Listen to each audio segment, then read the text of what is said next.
Hi everyone.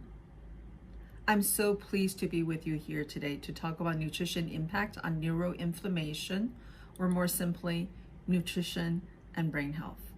My name is Yufang Lin. I am an integrative medicine specialist at Center for Integrative and Lifestyle Medicine in Cleveland Clinic. Integrative medicine is a medical practice that combines the tools and understanding of allopathic medicine, or what we consider conventional medicine, with the tools and understanding of complementary and alternative medicine, such as Ayurveda, traditional Chinese medicine, and herbal medicine, as well as other healing modalities to help someone heal from within. There are a few concepts that's really important in integrative medicine. One is that we believe our body has an innate ability to heal itself.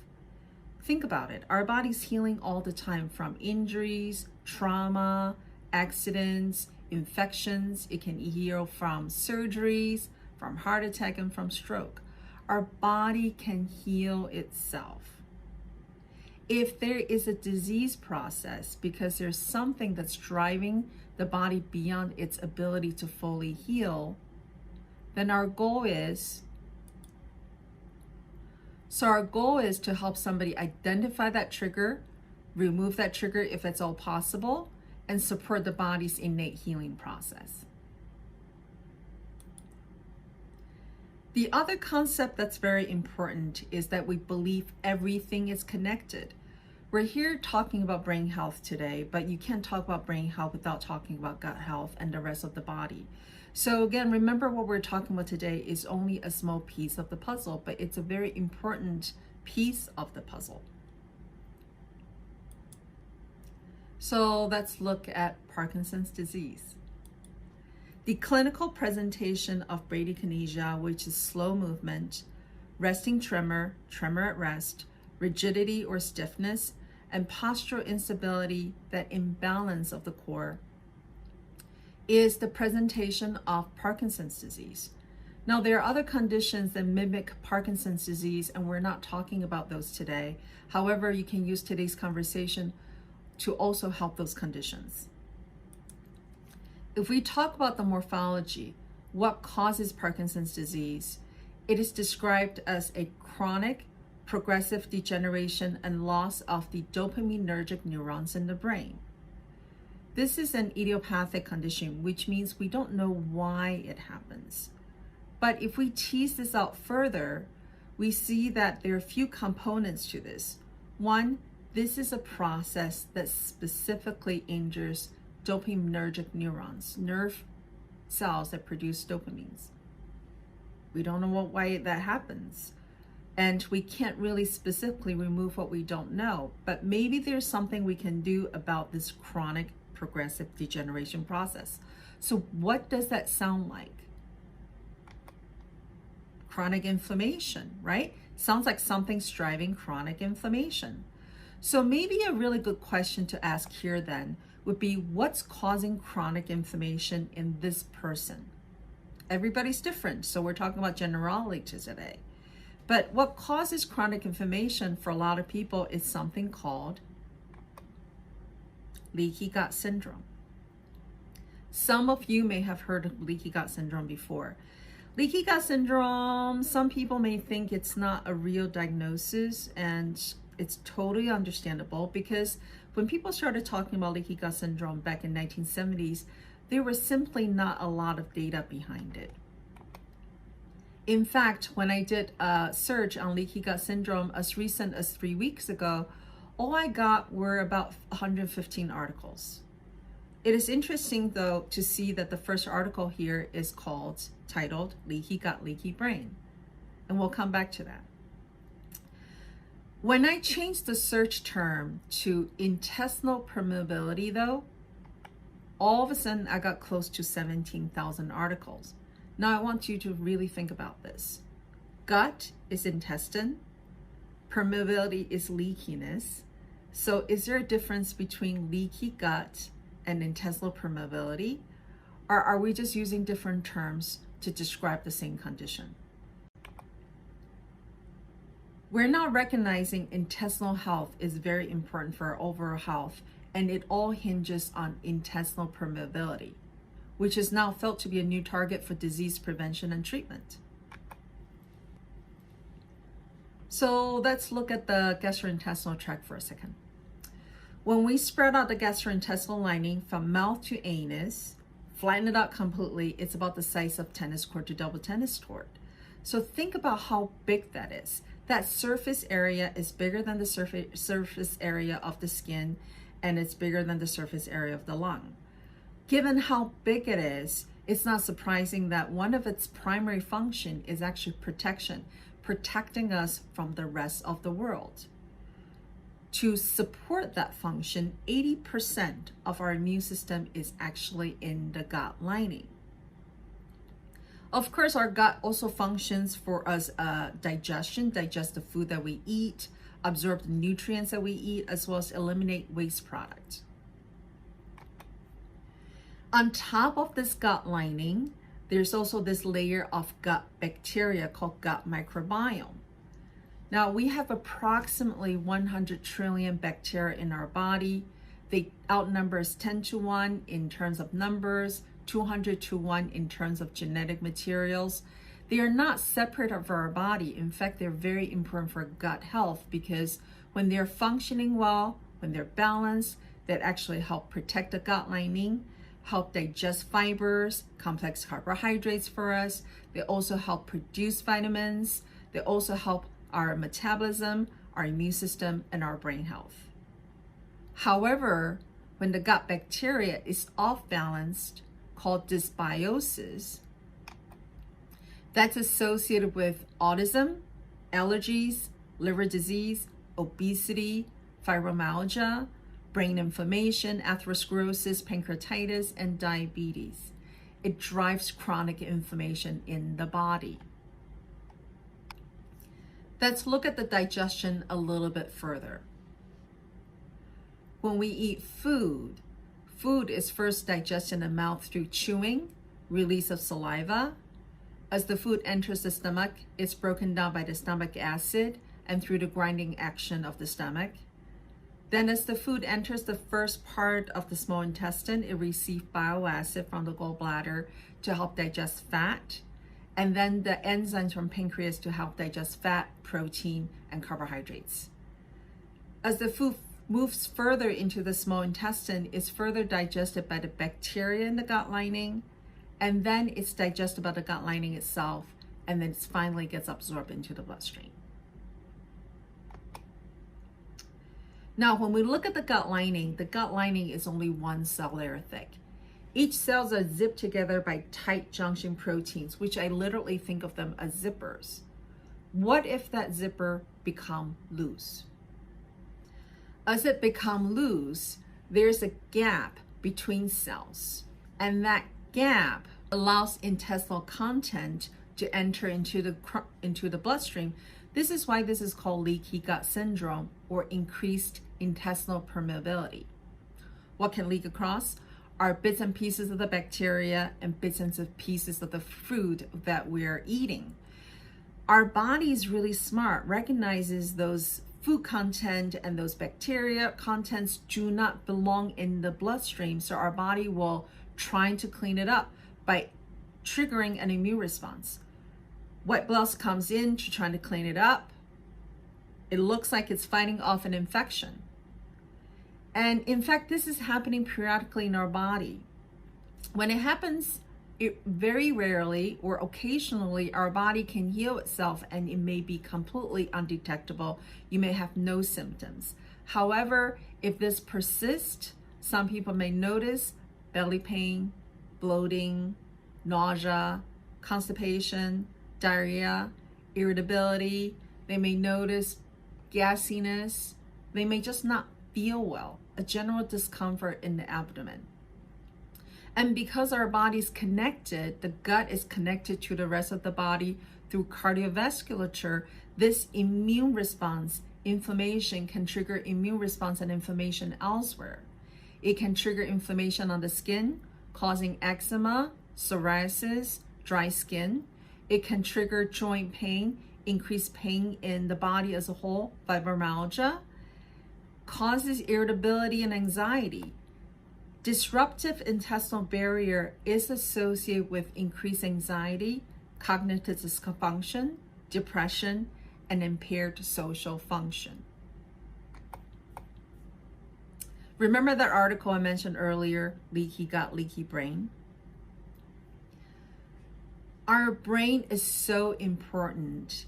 It is protected by a membrane called blood-brain barrier, made by different cells. This is also one cell layer thick and zipped together with tight junction protein, very similar to the tight junction protein in the gut lining. The job of the blood-brain barrier is to protect the brain by filtering out toxins, irritants, bacteria, viruses, chemicals that we don't want in our brain, because if they enter our brain, they can cause inflammation of the brain or neuroinflammation, and with time, degeneration of the brain or neurodegeneration. And what we're now recognizing is that when you have leaky gut lining, you can have leaky blood-brain barrier. More irritant enters the brain, which triggers neuroinflammation and neurodegeneration. However, when you have healthy gut lining, you have healthy blood-brain barrier, and the brain is protected. Our brain and gut are connected through 3 different mechanisms: the nervous system, the neuroendocrine system, and the immune system. And because of those connections, what happens in the gut happens in the brain. They're intimately connected. And of course, the next question to ask is, what triggers leaky gut syndrome and inflammation of the brain? There are a number of reasons, but we're focusing on nutrition, right? So you can see from this diagram, they actually gave you some ideas. Vegetables and fruits, they're healthy in prebiotics, which are food for bacteria, probiotics, which are good bacteria, food they're rich in good bacteria, that's fermented food they're rich in nutrients and fibers, food they're whole grain, they're all good sources of food for a healthy gut. Whereas when you have food, they're high in saturated fat, trans fat, high in sugar, food additives, they are good, they're bad for the gut lining, they create or contribute to leaky gut syndrome, and they can trigger inflammation of the brain. Now, a special mention here is antibiotics. Why is antibiotics a problem? Antibiotics are fantastic to help us fight off infections, but as you take antibiotic, they also disturb the gut microbiome. So with time, if you didn't do something to support that gut microbiome, the bacteria in the gut can remain imbalanced or off balance, and that can contribute to chronic conditions. You can mitigate this by supporting your gut microbiome with fermented food and lots of vegetables and fruits. So you don't need to avoid antibiotic necessarily, but you need to think about what to do when you take antibiotics. This is another presentation of what we talked about. Again, food, they're high in fat, highly processed, cause gut microbiota dysbiosis or imbalance of the bacteria, lead to leakiness of the gut lining, which lead to metabolic endotoxemia, the state where you have bits and pieces of the bacteria in the gut lining enters the bloodstream because we ate food, they're not so good for us, which triggers immune system of overactivation in the entire body, lead to systemic inflammation, including inflammation of the liver, muscles, joint, heart, nervous system, and immune system. So what can we do to support a healthy brain? Again, we're talking about nutrition today. So the first thing we need to talk about is remove triggers in our diet. What we eat matters. Standard American diet that's high in salt, high in sugar, high in trans fat, saturated fat, chemicals, and processed food is known to increase inflammation, contribute to chronic medical conditions such as heart disease, diabetes, cancer. So let's think about reducing those food in our diet. Let's look at a few components specifically. Let's start with artificial sweeteners. Aspartame is a very common artificial sweetener. In the body, it's broken down into glutamate, asparagines, and glutamine. They are excitatory neurotransmitters, which means they excite the nervous system, but over time, they can excite the nervous system too much where it actually causes cell death. MSG works very similarly, actually. The other part of aspartame gets broken down into methanol. Methanol then gets broken down into formaldehyde. Now, I really want you to think about that. Would you voluntarily drink formaldehyde? I remember formaldehyde from medical school because it was used in bomb bodies. Formaldehyde is hepatotoxic, it's neurotoxic, and mitochondria toxic. So it injures the nervous system, hurts the liver, and damages our energy generator in the body. So it's not surprising then you see that aspartame is associated with reduction of neurotransmitters that produces dopamine and serotonin.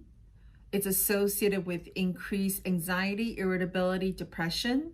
It's associated with reduced learning, increased blood-brain barrier permeability, and thus it contributes to neurodegeneration. Let's remove artificial sweeteners from our diet. I mentioned MSG, again, a neurotoxin because it causes neuroexcitatory degeneration of the brain.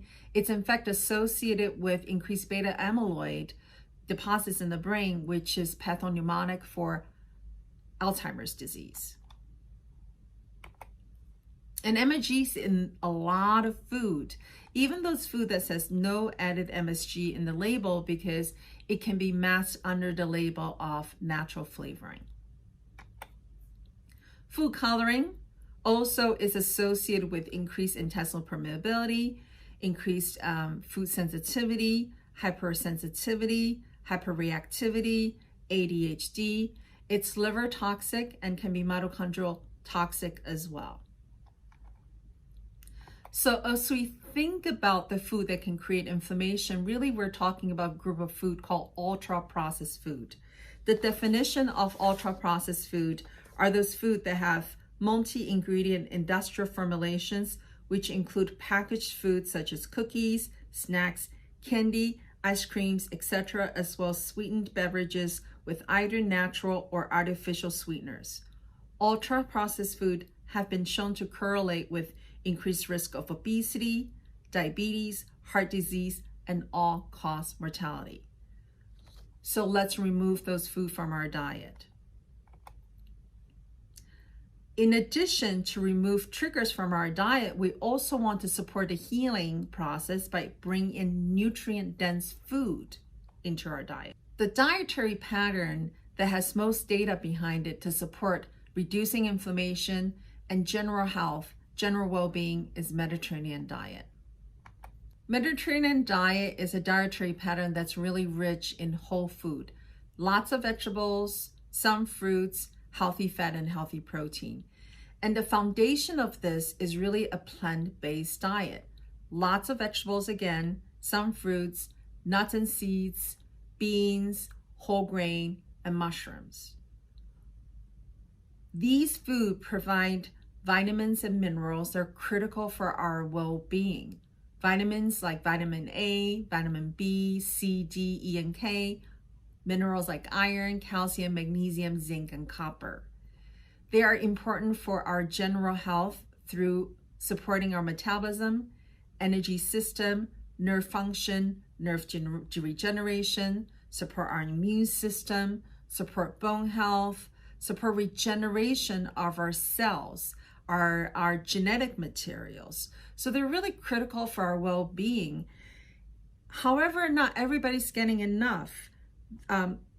Data shows that maybe up to 75% of Americans may be deficient in folate, which is vitamin B9. Up to 68% of Americans may be deficient in magnesium. So we need to bring more of those food into our diet. We also want to bring in plant-based food into our diet because of something very unique called phytochemicals.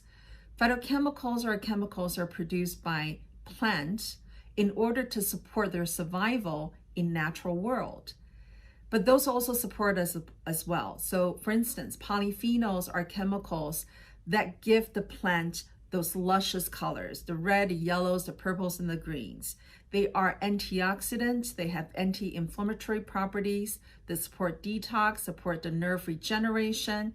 They are also really good at modulating our hormones, and they have also antimicrobial properties, help protect us from infection.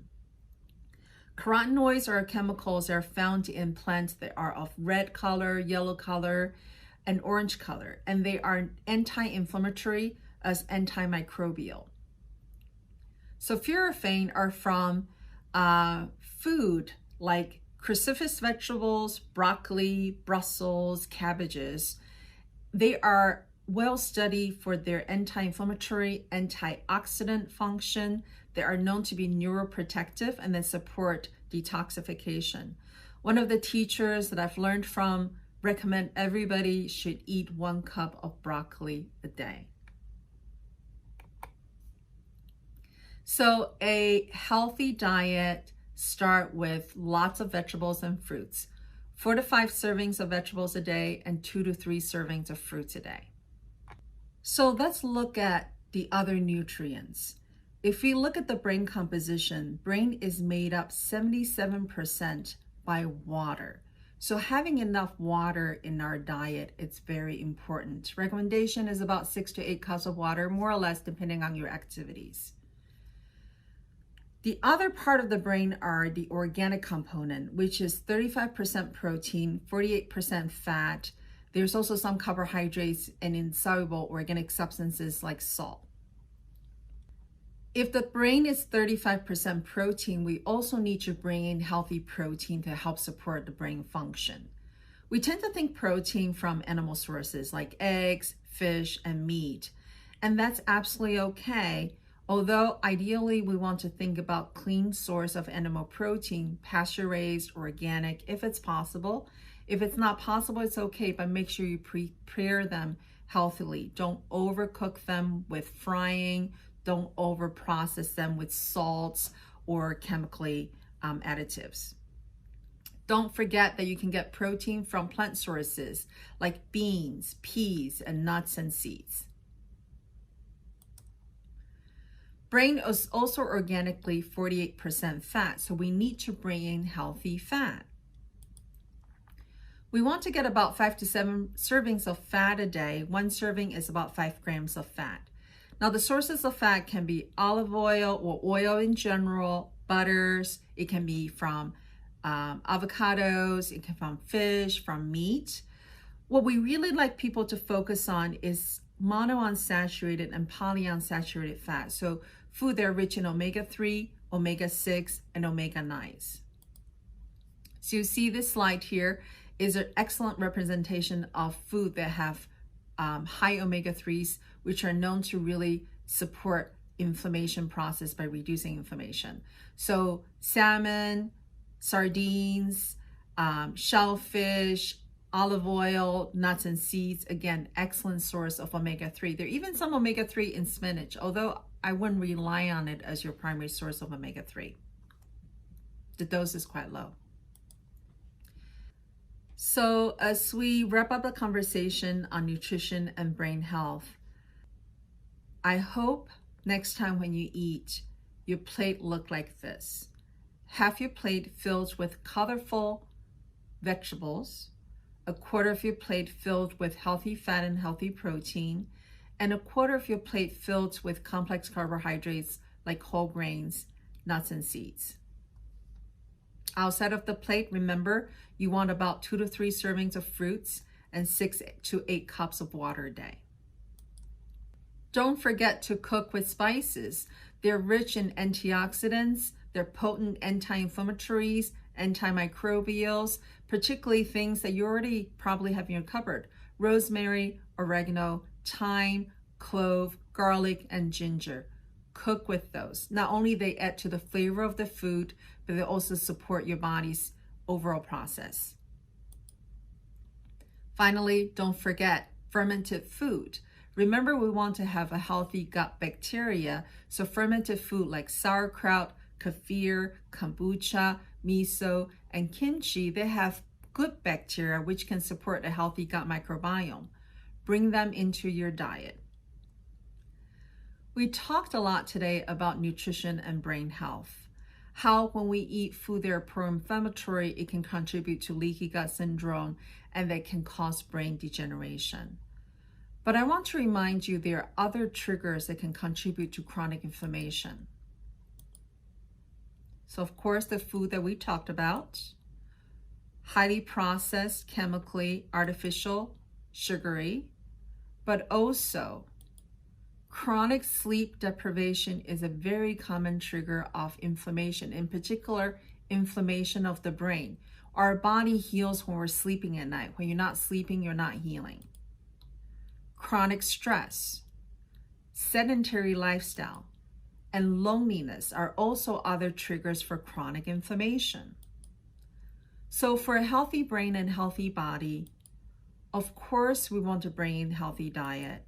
Definitely we want to think about herbs and spices, but we also want to think about bringing exercise.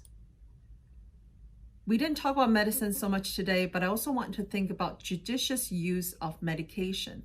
There are some medicines that are known to increase gut problems, such as acid reducers. When used long term, it reduces the digestion of proteins, causing vitamin deficiencies, as well as causing bacterial imbalance in the gut. Use medicine when you need to, but when you don't need to, think about reducing those medicines. We also may want to think about supplements. Remember what I said, over 60% of Americans are estimated to have magnesium deficiency. So if we have certain nutrient deficiency, maybe vitamins and supplements may be appropriate. Having a mindfulness practice to reduce stress and anxiety. Getting enough sleep. Developing a community to help our resilience. And don't forget, you lose what you don't use. So we need to exercise our brain by maybe playing games, engaging in activities, keeping our brain healthy. So in summary, you are what you eat. I hope today's conversation helped you understand how chronic inflammation contributes to chronic systemic disease, including brain degeneration, but also to other chronic medical conditions as well. And nutritionally, we can help support a healthy brain, healthy body by removing food that are high in fat, high in sugar, processed food, and food additives, as well as by eating real food, whole food, with lots of vegetables, fruits, healthy protein, and healthy fat. Thank you so much for your attention, and I hope this has been helpful. Have a good rest of the conference.